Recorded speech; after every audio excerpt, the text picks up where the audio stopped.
ఈరోజు వంటకం రమేష్ స్వామి గారు ఏమంటున్నారండి? వెజిటేబుల్ బిర్యానీ. ఇంకా ఓన్లీ ఓన్లీ వెజిటేబుల్ బిర్యానీ. ఇంకా దాంట్లో కర్రీ ఏం లేదా అండి? మీరు ఎన్ని సంవత్సరాలుగా చేస్తున్నారండి ఇది? 18 సంవత్సరాలు. ఇప్పుడు చేసినా బాగానే వస్తుంది, మీరు ఒకసారి ట్రై చేయండి.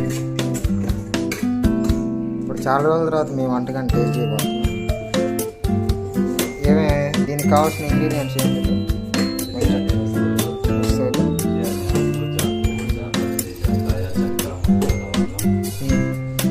ఉల్లిపాయ 2 మీడియం సైజు,